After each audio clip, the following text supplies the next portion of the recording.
Hi everyone. Now I've got some good friends. I'm very blessed in that regard. We all need friends. I don't have a great number of friends. I don't know about this friend thing on Facebook, you know. The actual meaning of the word friend has gone a bit awry, but I think we have maybe a lot of acquaintances, but very few friends. Real deep, you know, rainy day friends. So here's one of mine. Her name is Kaz. She's an intuitive counselor. She's a Reiki healer, a Reiki master. She does, oh gosh, she does readings. She does quite a number of things. And she is just one of those special people that's had to battle their way through really quite horrendous situations sometimes in life and come out the other side wiser. And also more experienced, but also in Kaz's case, she then took it upon herself to find out how best she could get the skills to help others. So this is me being a bit nosy about her life and asking her questions, and I hope you enjoyed. And if you want to contact Kaz, then her email will be on the video. So I always meant to ask you, Kaz, how did you get into counselling? Because I know you do other things as well, but how did you get into counselling? Well, I got into counselling many years ago, and what led me to counselling was a sequence of events. I lived with a person who I thought I loved dearly, who was very violent to me, and at the end of that relationship he killed himself. And that had a really deep impact on me, you know, the guilt and blaming myself. I isolated myself.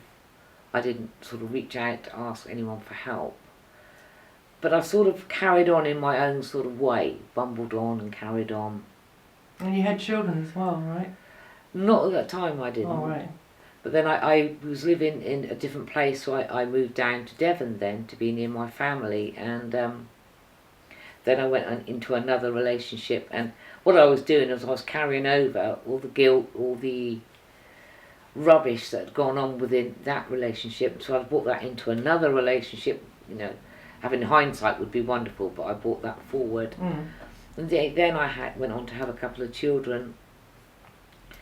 And then I started to notice my depression was really getting sort of quite bad, really. My thoughts weren't really good, and anxiety, which I'd never had, and panic attacks.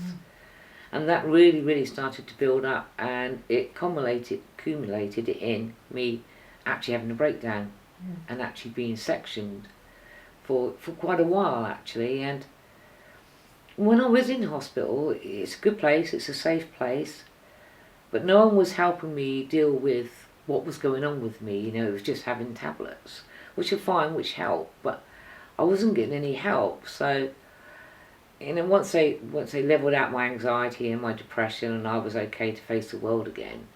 I mean, this is just brief cuts of it. I thought there's more to life. There has to be a reason all this has happened, and I found a counselling course, and I thought, well, I'm going to give that a try. Because can I just ask, when you said I wasn't getting any help, you meant support, I suppose. Yeah. There was no support. I mean, hospital was okay, it was a safe, secure place, but it wasn't really being dealt with what was going on with me, where it come from. Inside? They weren't treating the cause, they were just treating the outcome. The effect? Yeah, have this tablet, you'd be okay. So you get to a level, and I got to a level where it's okay, so as I said, I come back out. I found this counselling course.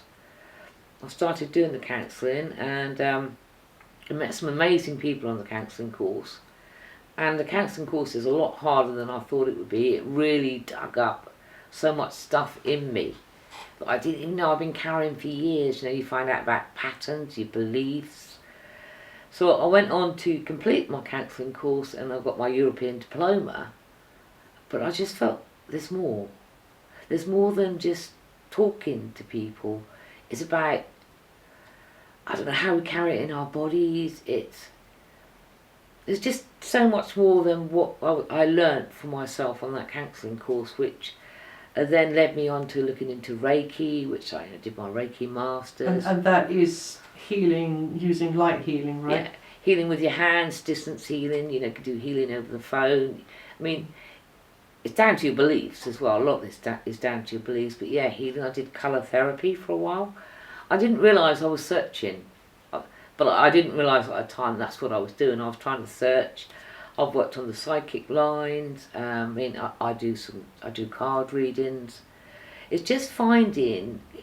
I suppose it's a label, because you introduced me as an intuitive counsellor. I mean, it's finding that, because I have so much in my toolbox. It's finding what sort of fits me, and I think at the moment there was just so much upheaval going on in the world.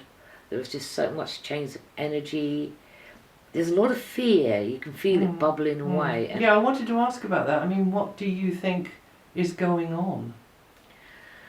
Any thoughts? I think it feels like a real shift. I mean, we had this big thing about 2012 and, and obviously the planets are doing things. But for me, it feels like people are changing.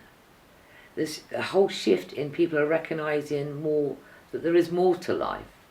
And, they're waking up to the fact that we're governed by fear. And fear is a great thing because it keeps us all in line. So I feel at the moment... You mean like governments and authority figures use that, and maybe religions as well? Yeah, I think there's a lot of that's really coming up to the surface, and people are really being shook to their own core. What's happening? Where am I going? Has all my life been a lie? Lots of things like that are going on right now. So I think a lot of people are reaching out. They're needing just help, they're needing guidance, and it's hard because what they've had in their lives is they've had these patterns, they've had these beliefs, and it's all, I just feel like it's all being put into the melting pot and everyone's being shook up. That's what it feels like. And it's like, well, who am I going to come out as? Who actually am I? It's scary, isn't it? It's scary for lots of people. I mean, change is scary for any of us. No one likes change. It's uncomfortable. Ego likes to keep us where we are. A lot of people look at the ego and they say, oh no, that's about being big-headed. But actually, ego is about keeping us safe. It's a bittersweet thing, really, because it wants to keep us safe, but by keeping safe, we don't move forward. It limits us, though. It's very, very limiting, And lots of people are also looking, there's lots of things in the new agey world, however you want to term it, about how our thoughts attract, the law of attraction stuff, about beliefs, what are ours and what are borrowed from people. So there's so much, and I find the universe or people come to find me for counselling. Each person will have completely different sort of sessions with me because it's tailored to each one. Some people just want to be heard and listened to, and that's fine. Other people are looking for direction as well and help in that way. So coming to me for a counselling session, each person would get their own unique sort of package, because you instinctively know what's going to happen. So and you're also a healer, I know. Yes, I've benefited from your healing. Healing's a wonderful thing, and it's definitely down to how receptive the person is to receiving, hands-on or distance or any other way, really. And as far as I know, for most of the time you've done it for free as well, the healing. But I suppose when you're in a session with a client, I suppose you're using that healing because you just feel, I know it happens with me, in fact. You just feel the demand, and it just feel it. It gets drawn, doesn't it? Very much so. Okay, and well, thank you very much. That was very interesting and enlightening, and thanks for sharing with me and sharing with us. Thank you for inviting me, Dana.